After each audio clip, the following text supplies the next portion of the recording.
Back in the days when trucking was rough, loud, and unapologetically manual, one lorry rolled in from across the North Sea and somehow managed to win over an entire island of skeptical British hauliers. It wasn't British, it didn't carry the legacy of Foden or ERF, and it sure didn't have the mystique of a V8 Scania, but it had something else. It had muscle, it had comfort, and it had a name that still makes old school drivers crack a grin: the DAF 2800. At a time when British lorries were still sticking to flat fronts, steel dashboards, and suspensions that rattled your fillings out, the Dutch had a different idea. The DAF 2800 wasn't just another cabover, it was a floating hotel room with torque. Launched in the early 1970s, it didn't take long to make its way onto British soil, and once it did, something clicked. The ride was smoother, the cab was quieter, and the driving experience? Let's just say, if you spent your week living in your lorry, this one made you feel human again.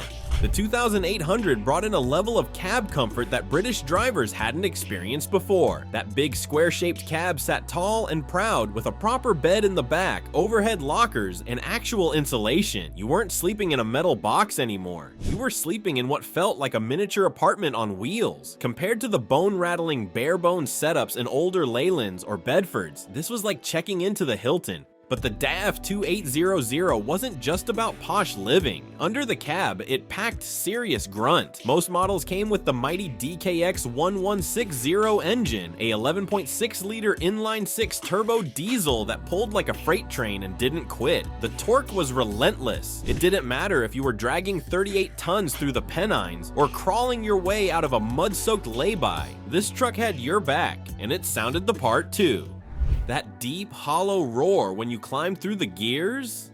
Music. Absolute mechanical music. And let's talk about that gearbox. The 2800 gave drivers a proper range change box that, once mastered, was smooth as butter. Sure, it could be unforgiving if you didn't show it respect, but for the drivers who knew what they were doing, it was a joy. There was a rhythm to driving this truck, a tempo, and once you found it, the 2800 felt like it was working with you, not against you. It was a truck that made you feel like a king of the road, not just another tired wheelman. DAF wasn't just selling trucks, they were selling pride. British drivers, who were once skeptical of anything foreign, suddenly started jumping into these Dutch machines and refusing to get out.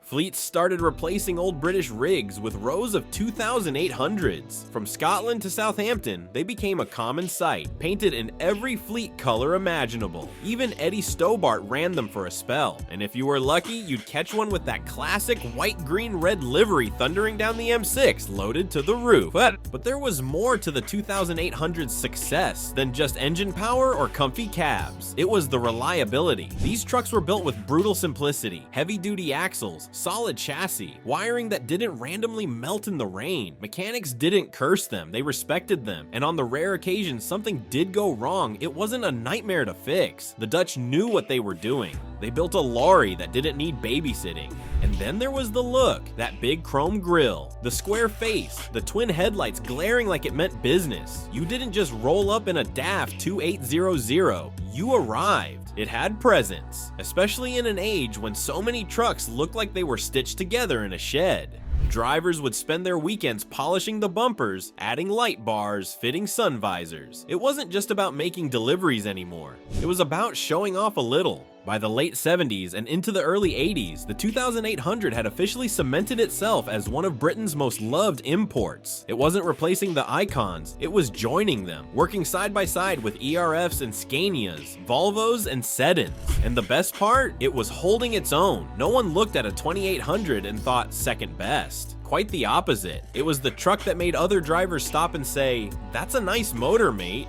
By the time the 1980s rolled around, the DAF 2800 wasn't just a popular truck in Britain, it was a movement. You could spot them queuing at ferry terminals, hammering through the Scottish Highlands, and idling at every motorway services from Watford Gap to Bay. The sight of that tall, square cab, slightly tilted forward with a bit of road grime on the bumper, was like a badge of honor. It meant you were going somewhere far, and you were doing it in style. For the owner-operators, it became the go-to choice. You didn't need to be a massive fleet to afford one, and once you had it, you didn't have to worry. It started every morning, even in the cold. It didn't eat through tires like a maniac, and it didn't leak oil from every bolt after a few months. For the lads who worked the container ports, grain hauls, or steel runs, it was the one lorry that gave you a fighting chance without breaking the bank. Reliable, powerful, and not afraid to get filthy. Fleet bosses loved it for different reasons. DAF trucks weren't glamorous on paper, but they made sense. They were efficient, easy to source parts for, easy to train new drivers in, and they didn't rattle themselves to death on rough terrain or during long-distance multi-drops. You could rotate them across a dozen different routes, and they'd hold up. And if you maintained them right, they'd clock serious mileage. Some of the old haulers still tell stories of 2800s pushing 1,000,000 kilometers without needing an engine swap. Just oil, filters, and a bit of common sense. And for the drivers, the 2800 had one thing no spreadsheet could ever measure: loyalty. A lot of blokes who drove them for years still get misty-eyed talking about them. Not because they were perfect, but because they had soul. You'd bond with it, know exactly when to upshift without thinking, hear a tiny knock and know it meant a worn mount, not panic. There's something about a machine that makes you feel like it actually listens. That's what the DAF 2800 gave you, a conversation between man and metal. As DAF started updating the range in the late 80s with the 3300 and 3600, you could still spot two 800s holding their own in depots all over the country. They didn't fade into obscurity, they aged with dignity, and when they did start disappearing from fleets, they found new lives in Eastern Europe, in North Africa, and all over the Middle East. Exported, rebuilt, revived. You'd find a 20-year-old 2800 pulling cement tankers in Serbia or grain in Morocco, and still getting the job done. That's the legacy it left behind. It was too good to scrap. Some even became project trucks, preserved by collectors and showgoers who remembered the glory days. Chrome added, paint restored, names repainted in cursive on the doors. A few diehards even went as far as converting old shells into sleeper campers or mobile diners. Anything to keep that legendary cab rolling, and when one of those old beasts fires up at a vintage rally, the crowd always stops to watch, because there's just something about that turbo whistle, that deep diesel rumble, that square face with the old school badge. It's trucking history alive and moving.